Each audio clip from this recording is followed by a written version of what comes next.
ಪಾಂಡವರು ಮತ್ತೆ ಕೌರವರ ನಡುವಿನ ಆ ಮಹಾಯುದ್ಧ ನಡೆಯೋಕ್ಕೂ ಮುಂಚೆ, ಈ ಜಗತ್ತಿಗೆ ಮಹಾಭಾರತ ಅನ್ನೋ ಮಹಾಕಾವ್ಯದ ಪರಿಚಯ ಆಗೋಕ್ಕೂ ಮುಂಚೆ ಒಂದು ತುಂಬಾನೇ ದಿವ್ಯವಾದ ಕ್ಷಣ ಇತ್ತು.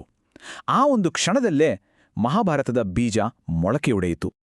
ಅದು ಯಾವ ಕ್ಷಣ ಅಂದ್ರೆ, ಮಹರ್ಷಿ ವ್ಯಾಸರು ತಮ್ಮ ಮನಸ್ಸಿನಲ್ಲಿದ್ದ ಆ ಜ್ಞಾನಸಾಗರವನ್ನ ಜಗತ್ತಿಗೆ ಹಂಚಬೇಕು ಅಂತ ಬೇರೆ ಯಾರನ್ನೂ ಅಲ್ಲ, ಸಾಕ್ಷಾತ್ ಗಣಪತಿಯನ್ನೇ ತಮ್ಮ ಲೇಖಕನಾಗಿ ಆಯ್ಕೆ ಮಾಡಿದ ಪವಿತ್ರ ಕ್ಷಣ.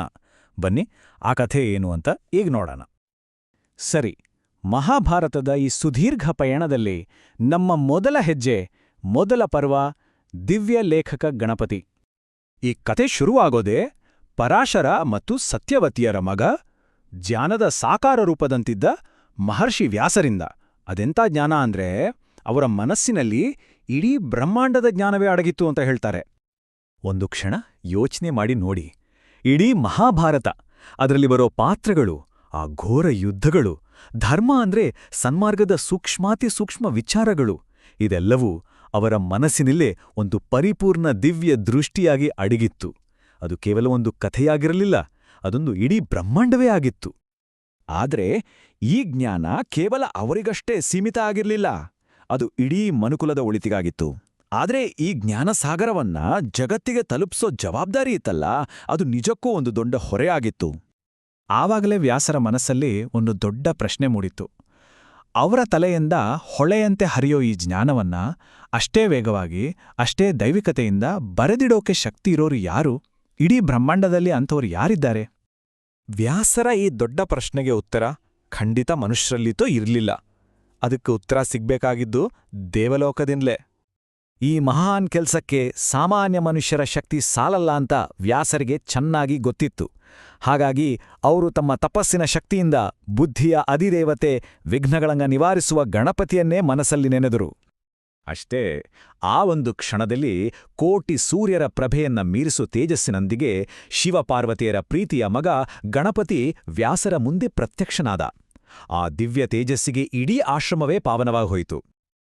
ಹೀಗೆ ಒಂದೆಡೆ ಜ್ಞಾನದ ಋಷಿ, ಇನ್ನೊಂದೆಡೆ ಬುದ್ಧಿಯ ದೇವತೆ, ಇವರಿಬ್ಬರ ನಡುವೆ ಒಂದು ದೈವಿಕ ಒಪ್ಪಂದಕ್ಕೆ ವೇದಿಕೆ ಸಿದ್ಧವಾಯಿತು. ಆದರೆ ಇದು ಅಂತಿಂಥ ಒಪ್ಪಂದ ಆಗಿರಲಿಲ್ಲ.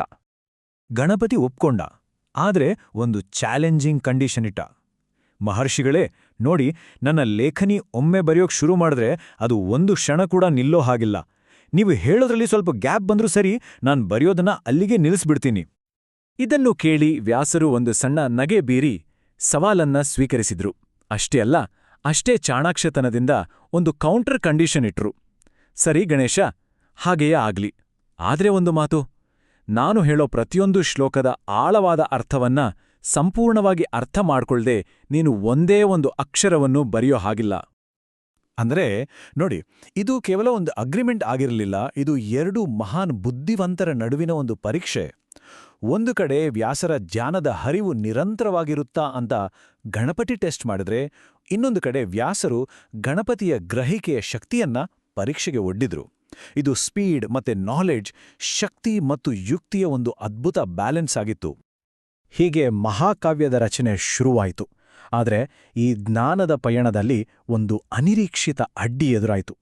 ಆ ಅಡ್ಡಿಗೆ ಸಿಕ್ಕಿದ ಪರಿಹಾರ ಇದೆಯಲ್ಲ, ಅದು ತ್ಯಾಗಕ್ಕೆ ಇನ್ನೊಂದು ಹೆಸರಾಯಿತು. ವ್ಯಾಸರ ಬಾಯಿಂದ ಶ್ಲೋಕಗಳು ಗಂಗೆಯ ಪ್ರವಾಹದ ಹಾಗೆ ಹರಿದು ಬರ್ತಾ ಇತ್ತು. ಗಣಪತಿ ಕೂಡ ಅಷ್ಟೇ ಸ್ಪೀಡ್ನಡಿ ಬರಿತಾ ಇದ್ದ. ಆದರೆ ಆ ರಭಸಕ್ಕೇನಾಯ್ತು ಗೊತ್ತಾ? ಗಣಪತಿಯ ಲೇಖನಿ ಮುರಿದೇ ಹೋಯಿತು.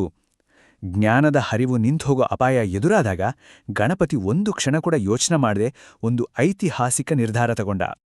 ಈ ಜ್ಞಾನಯಜ್ಞ ನಿಲ್ಲಬಾರ್ದು ಅಂತ ಒಂದೇ ಕಾರಣಕ್ಕೆ ಗಣಪತಿ ತನ್ನದೇ ಒಂದು ದಂತವನ್ನ ಮುರಿದುಕೊಂಡು ಅದನ್ನೇ ಲೇಖನಿಯಾಗೆ ಮಾಡ್ಕೊಂಡು ಬರೆಯೋದನ್ನ ಮುಂದುವರಿಸಿದ. ಆ ಮಹಾನ್ ತ್ಯಾಗವೇ ಮಹಾಭಾರತಕ್ಕೆ ಅಡಿಪಾಯವಾಯಿತು.